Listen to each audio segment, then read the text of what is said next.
Continuamos compartiendo este espacio de salud en red, ahora con la palabra del licenciado Hugo Kern. En la semana pasada, el sábado pasado, se celebró el Día Mundial de la Prevención del Suicidio y nos hizo pensar también que es interesante incluirlo también en nuestro espacio, hablar de los temas de salud mental y, por supuesto, la prevención del suicidio.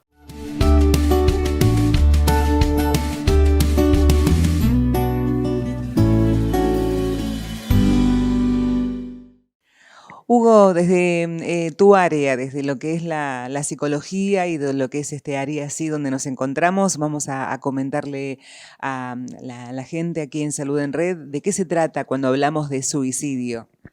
Bueno, sí, está bien porque tenemos que llegar a la mayor cantidad de la población posible para poder pensar en cuáles son los problemas más importantes que tiene que resolver la familia, la comunidad cotidianamente y que son del área de salud mental. Y en este sentido, el suicidio y la tentativa suicida, porque el suicidio hay que dividirlo en dos partes, una cosa es la tentativa y otra es el suicidio consumado. Es un problema que tiene dos caras. Que entonces toma en cuenta la tentativa suicida, el suicidio consumado y las consecuencias de ambas situaciones en el plano familiar y comunitario. Y después podemos pensar por qué. Para que tengamos presente, en Bahía Blanca el problema es muy importante de las tentativas de suicidio de personas jóvenes. Tanto es así que es la segunda causa de muerte, discapacidad y de discapacidad en personas de menos de 24 años. Junto con los accidentes y las intoxicaciones y la violencia, los suicidios forman parte de un problema que afecta a la población joven, como bueno, la gente puede ver en los medios de comunicación semanalmente cómo se van presentando estas situaciones de violencia. Y volviendo al tema del suicidio específicamente, nosotros tenemos desde el Departamento de Salud Mental un área que trabaja en esta prevención que se llama Red de Vidas, que lo que busca es identificar algunas de las situaciones de los chicos y chicas que llegan a las guardias de Guay, de Cerri, de Cabildo, del Hospital Municipal, de distintos lugares donde hay guardias municipales, con tentativas suicidas, para poder garantizar que ingresen a algún tipo de tratamiento. Porque el suicidio es un fenómeno que es multicausal, pero uno de los factores más importantes para prevenirlo es que el suicidio se intenta varias veces a lo largo de la vida. Entonces, hay que identificar la primera tentativa para prevenir la segunda o prevenir la consumación de ese acto. Bueno, decías, prácticamente se da en jóvenes y hoy por hoy desde el área de ustedes se puede llegar a conocer cuáles pueden ser los causales de esa decisión, entre comillas. Sí, de ese problema es una secuencia. Hay dos cosas que decimos, es un programa que llega a la población en general, y hay una explicación, hay un método que pasa con respecto al tema del suicidio, que sigue con ciertos pasos, ¿no? En términos particulares, primero que nada hay un monto de sufrimiento que se considera insoportable. La persona, por distintas razones, ya no soporta más el sufrimiento, y empieza a pensar que la solución a ese sufrimiento se va a obtener por el lado de la muerte. A veces es una muerte, viste, cuando personas jóvenes piensan, no, ahí voy a saber cuántos me quieren, voy a saber quiénes me lloran, un montón o voy a lograr atraer a la persona que he perdido. Es decir, hay una serie de pensamientos que se instalan que la salida es esa. Y después, en otra segunda etapa, ya el pensamiento empieza a transformarse en un plan de acción. Y ese plan de acción puede tener mayor o menor elementos de riesgo. Hay métodos que son más efectivos, hay métodos que son menos efectivos. Esto en el término de qué pasa en la mente humana cuando empieza a pensar que el suicidio es una salida a una situación de mucho sufrimiento. Sobre todo, pensemos esto, que es lo que nos preocupa, no estamos hablando del caso de René Favaloro, que es que él es claro qué fue lo que hizo, no estamos hablando de esa situación, estamos hablando de la situación de personas jóvenes que toman decisiones tremendas por motivos que son relativos, ¿no? Porque son acciones definitorias, de ese lugar no se vuelve, o se vuelve solamente por azar. Y después se van juntando factores, para que nos entendamos, hay factores desencadenantes. El factor desencadenante es eso que sucedió en la última semana, en los últimos 15 días. Es la gota que colmó el vaso, ¿no? En general, una desilusión amorosa, una frustración, desaprobar una materia, hemos visto. Y después hay factores que son concurrentes. Concurrentes quiere decir que son factores que se van sumando. Por ejemplo, la falta de trabajo, más vivir en un lugar alejado, más no tener acceso a los servicios, más no tener perspectiva de futuro. Son todos factores que se van sumando porque son concurrentes y terminan desencadenando. Y después hay factores protectores, que son aquellas cosas que sirven para que las personas no se dañen. ¿Cuáles podrían ser algunos de esos? Bueno, cuando los jóvenes logran establecer buenas relaciones, cuando tienen acompañamiento, cuando tienen alguna, ¿cómo te digo?, una práctica social, ¿viste? Cuando hacen algún trabajo de servicio, algún servicio social, es bueno, ya sea por religión, por política, por los clubes, todo lo que le permita hacer vínculo con los demás y sentirse que pueden hacer comunidad con los demás y romper el aislamiento y tener proyectos, eso es potencialmente saludable, ¿no? Después de tener escuela, lo principal es que vayan a la escuela, que tengan un proyecto.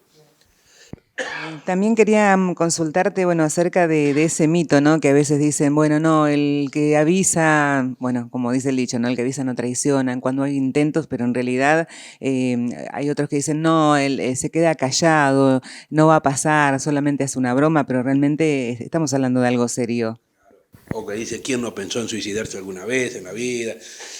Sí, son mitos que desorientan al momento de intervenir. Por ejemplo, esto de que el que avisa no lo hace, no es verdad. El 90% lo avisa y lo hace.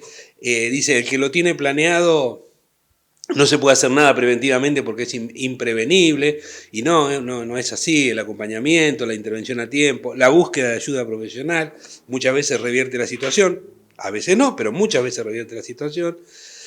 Después, que es solamente de personas que tienen una patología grave mental, tampoco es así, porque hay un ejercicio que se llama la última foto, que es, se hizo un trabajo de presentar las últimas fotos de personas que se suicidaron 1 o 2 días después. Y esas personas estaban en fiestas, saludando y muy alegres, no daban señales de tener un problema depresivo, ni mucho menos. Así que hay una cantidad de mitos que hay que desmontarlos, hay que desmitificarlos para que esto se pueda hablar.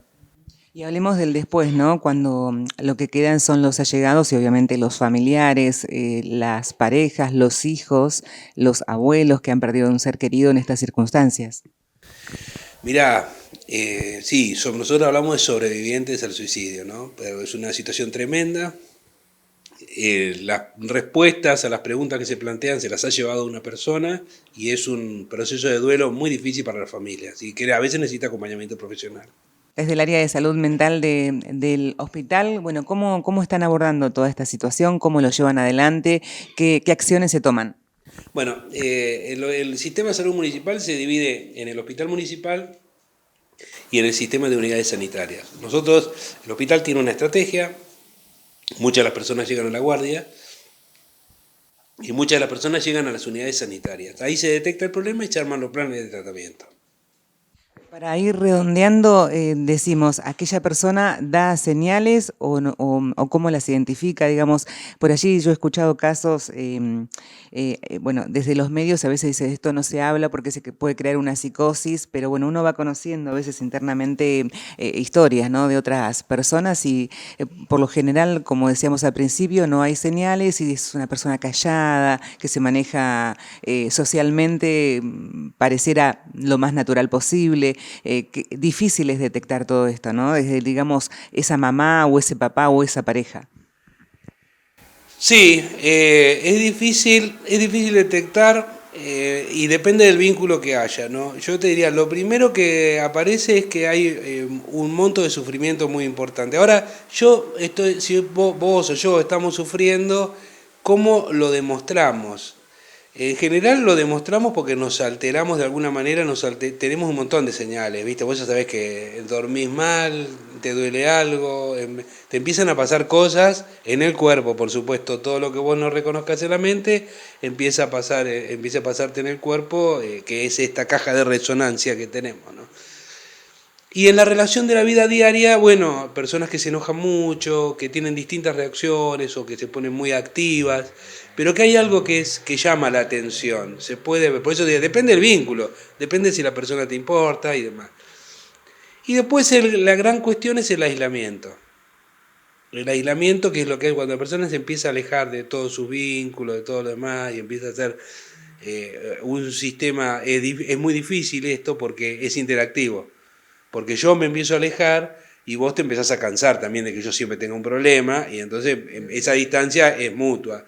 Entonces la cuestión central es cómo acompañar, si hay afecto, justamente poder acompañar y pedir ayuda profesional cuando consideren que esto es necesario. En este sentido, el Departamento de Salud Mental tiene una línea telefónica que funciona todos los días como primer lugar de consulta, al 455-1159, de 8 a 13 horas, de lunes a viernes, además de lo que decíamos, ¿no? De los sistemas hospitalarios, hospital municipal, las unidades sanitarias.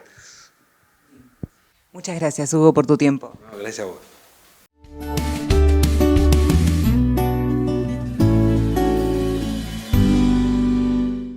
Gracias al licenciado Hugo Kern por enseñarnos, por supuesto, darnos también alternativas de estar atentos a esas señales y esos temas que a veces no hablamos y que tienen que ver con la prevención del suicidio. Concluimos nuestro encuentro de hoy a través de la pantalla de BBC. Gracias por habernos acompañado. Nuestro reencuentro será el próximo lunes a partir de las 8:30 de la mañana, las primeras de las 2 remisiones, y el jueves a las 4:30 de la tarde. Y un nuevo encuentro el próximo sábado aquí a partir de la hora 19:30. Que sigan todos bien. Recuerden, estar informados hace bien. Hasta pronto.